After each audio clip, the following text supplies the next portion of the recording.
Hello, and welcome back to London Cycle Routes. Today, I'll be showing you how to cycle from Herne Hill in South London to Borough Market on the south bank of the Thames. This ride takes about half an hour, and you can do the whole thing on quiet streets and protected cycle lanes. By public transport, the same journey takes a little bit longer, so cycling makes a lot of sense for this trip. If you find this video useful or you just enjoy watching it, then please don't forget to subscribe to the channel, as I try to post new videos just like it every week. I'd also like to say a huge thank you to everybody who supports the channel on Patreon. If you'd like to contribute too, then you can find a link in the description below the video. Alright, let's get going. So we're starting at the Herne Hill junction outside Brockwell Park, and we're going to turn around and we're going to head straight down Railton Road. This is a lovely quiet street to ride down, although do be aware that on Sundays there is a market on this section outside the station, so you may have to dismount on that bit there if you're coming on a Sunday. Railton Road is so quiet because of that closure at the junction we started at, which is only open to bikes, but also because of this bus gate which we're cycling through, which prevents any cars from using it as a through route. Since the low traffic neighbourhood was installed here in 2020, it's become a really useful quiet link to get by bike between Brixton and Herne Hill, although we're not going to be going all the way to Brixton today, as we're going to turn off a little bit early and get towards Borough Market via Southwark. Since the introduction of the LTN here in June 2020, this place has become a very busy cycle route at peak time with just loads of people on bikes. In fact, Lambeth Council's monitoring data showed a 92% increase in cycling in the first 12 months, and I'm pretty sure it's gone even higher since then. Do be aware, by the way, that the 322 bus still runs down this street. It's only every 12 minutes, but if you meet it at a narrow point, you may need to get out of the way like I did just there. Now, Leeson Road coming up on our right here is your cue to turn off. And as we go around the corner, note the David Bowie Heroes mural on the right hand side. He was from Brixton, although he was actually born on Stansfield Road on the other side of town towards Stockwell. You'll need to go through Somerleyton Passage to get under the railway. Unfortunately, there isn't a wider way to cross, although you are allowed to cycle through there. After the passage, you need to turn right onto Somerleyton Road, which turns into Loughborough Park as you go around the corner. Loughborough Park is generally pretty quiet as it's a closed loop, although sometimes you can get cars going down here to bypass queues on Cold Harbour Lane. It does have a bit of an issue with speeding vehicles though, as the road is quite wide, and this guy weaving all over the road is a pretty good example of that. If you were to continue straight down Loughborough Park, it would take you to Loughborough Junction, but we're actually going to cut the corner here and turn left here into Moorland Road. A strange local history fact for you is that Moorland Road only got its current name in the 1970s when the council housing on the left was built. It was previously a branch of Loughborough Park, which had an unusual Y shape. The unusual block on the left hand side there, Southwick House, was built as it does because this road, Cold Harbour Lane, was supposed to be turned into a motorway in the 1970s. That was never built, but the block remains. We're also going past the old site of East Brixton Station, which was on the right there. That actually existed for over 100 years, but it lost patronage due to the opening of the Victoria Line in the 1970s, was gutted by fire in 1975, and so British Rail decided to close it in 1976. There is actually a campaign to reopen it, which I think would be an excellent idea because it will put a station at Brixton on the South London line of the London Overground, which is desperately missing. Barrington Road, the street that we're on, is reasonably alright to cycle on. It's not brilliant and you can get speeding drivers down here. Hopefully it should be improved in the next few years if the Angel Town LTN becomes a reality. It's one of those ones that's been announced by Lambeth but hasn't yet been delivered. It is a good way to bypass Loughborough Junction still though, and it does put us onto these pretty decent semi-protected cycle lanes down Loughborough Road. These are a big improvement on how Loughborough Road was before, and I really didn't rate cycling down here. There were a lot of pinch points and traffic could go quite quickly, but now it's generally alright, although the ones are already in a pretty lame state of repair a year after it opened.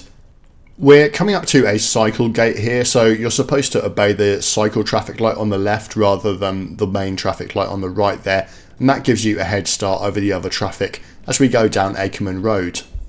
Like Barrington Road, Akerman Road will benefit from another proposed Lambeth low traffic neighbourhood, and that is the Myatts Fields LTN. That's likely to deliver a bus gate on this street, but it's probably a year or two away. It's not usually a horrible place to cycle, although you do get driving like that on it sometimes, so do be careful on here, and the LTN can't come quick enough. Over the last year or two, I've actually been holding off doing videos out of Brixton in anticipation of the Angeltown and Myatts Fields LTNs that I mentioned there. They've been in the pipeline for a long time now, but Lambeth just recently published a new Healthy Streets strategy, and it suggests that those two schemes won't be done for another year at the earliest, possibly even longer. So I'm going to crack on and just do more routes around Brixton, even if I have to go on Barrington Road and Akerman Road in their current form. They do look quiet in this video, and they're generally okay, but this was shot on a Saturday morning, so just a warning that they can sometimes have a few more cars on them than you see here. Now, if you know this area, you might question why I'm going around this way and not using Patmos Road, which is very slightly more direct. It's because Patmos Road is one way and doesn't have a contraflow on it, and I like these routes to be symmetrical so people don't have to learn two different routes. Take note of this junction here, by the way. It's annoyingly only one way in this direction. You can't enter Elliot Road from Foxley Road. So if you're doing this route in the opposite direction, the legal way to navigate that junction is to dismount and use the crossing in front of the church, then get back on your bike at Elliot Road. It desperately needs a redesign with two-way cycling, as it's actually on one of Lambeth Council's designated healthy cycle routes, but they don't seem to be doing anything on it. I'd expect it to be sorted as part of the Myatts Fields LTN scheme that we talked about. They tend to tidy up cycle contraflows as part of those schemes, but as we said, that's probably not coming until 2026 at the earliest, so there's definitely a strong case for just doing it separately ASAP, given it's on one of the council's priority cycle routes and it's currently illegal to ride it southbound. The Myatts scheme should hopefully also quieten down Foxley Road, which was quiet enough in that video, but which isn't very pleasant to ride on at a lot of times of day. Taken with the issue at the junction, I would probably say that that's the worst part of this route. We're now in the London Borough of Southwark, so getting close to Borough Market. And when we go around the next corner, we're going to enter one of their low traffic neighbourhoods. That's the Walworth West LTN. It starts just here. This is, in my view, probably Southwark's best scheme, and it's really quietened down the streets in this part of town, which didn't used to be particularly great for cycling in, but are now fantastic. You can actually take several routes through this area. You could have turned left a little bit earlier, but we're going to go on Westcott Road. The only thing that I'd say about Westcott is that it probably needs a bit of a resurface. It is a little bit bumpy and in parts actually slightly cratered. Hopefully that's on the council's to-do list. When we round the next corner, we'll quickly see why these streets are so quiet, and it's just like on Railton Road, the case of another bus gate having been installed. You can see just ahead here there are these blue signs with a bus and a bike on and a camera enforcement sign, and that means that only buses, bikes and in this case taxis can pass through this street here. It also says bus gate on the floor. I've pretty much never seen these streets any busier than this since the scheme went in. It really is a joy to cycle through. It's also created a great route up from Kennington Park, which we went past, up to Walworth town centre. As you can see, it's pretty much traffic free. The scheme was installed as a trial in 2020 with temporary materials like planters, and Southwark took their time in rebuilding it with permanent materials. When we cross Walworth Road in a moment, we'll see one of the permanent versions of the filters. It includes a nice continuous footway over the junction, a cycle traffic light, some planting, and I also like how they've made the road look a little bit like a cycleway. by widening the pavements and creating a nice bit of space for that cafe on the side to have a bit of outdoor seating. The whole scheme also connects quite nicely to some other good cycle routes, which is what we're going to be using today and which you'll see in a moment. Southwark is actually apparently thinking of extending this scheme further east and further south towards Old Kent Road and Camberwell.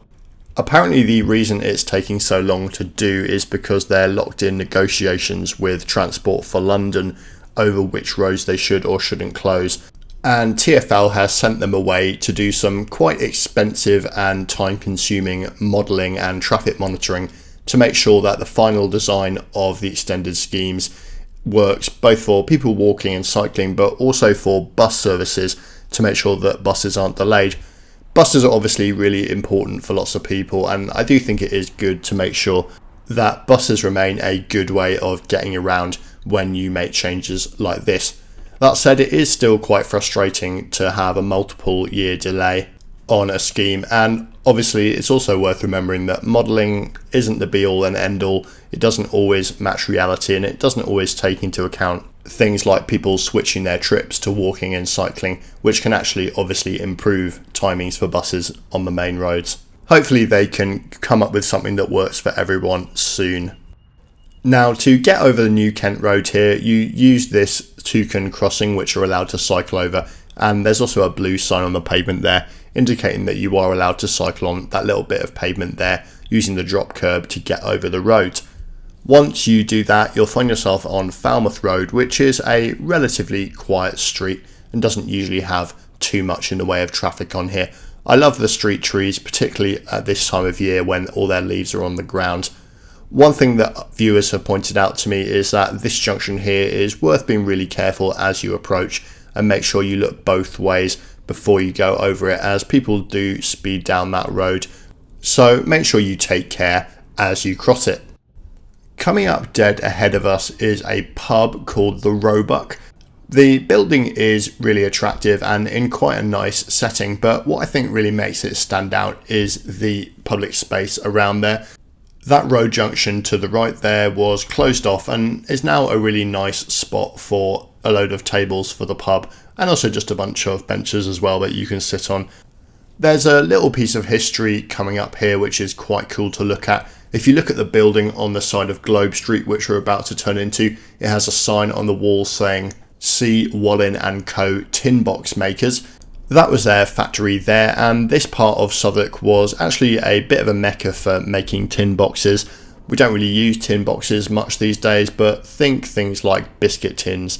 It used to be a much more common type of product packaging, and much of it was made right here in Southwark.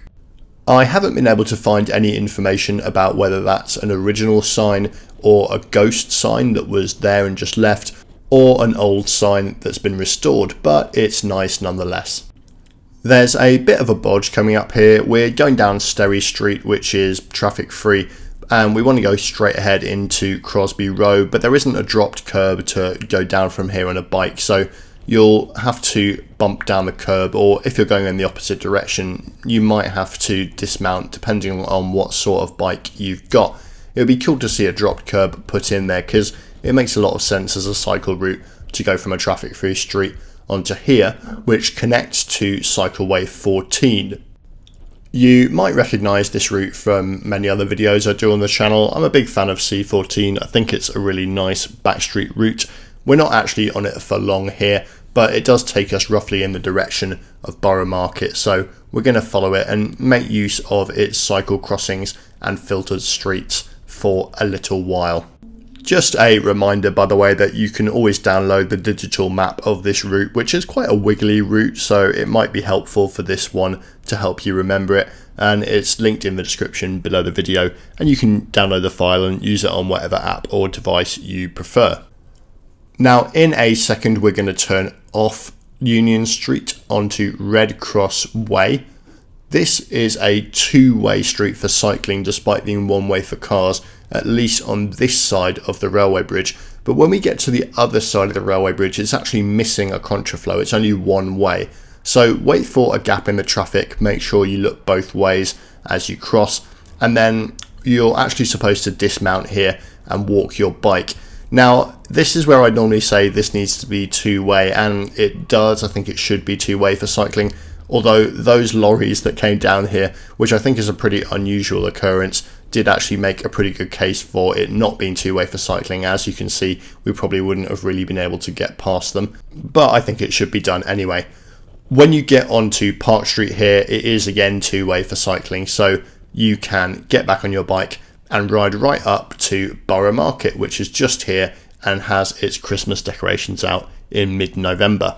So yeah, we've made it. I think that's a pretty good route, and I'm happy with it despite the flaws, and also the fact that I kind of wish that Lambeth had done those low traffic neighbourhoods that would have improved those little bits around their part of town.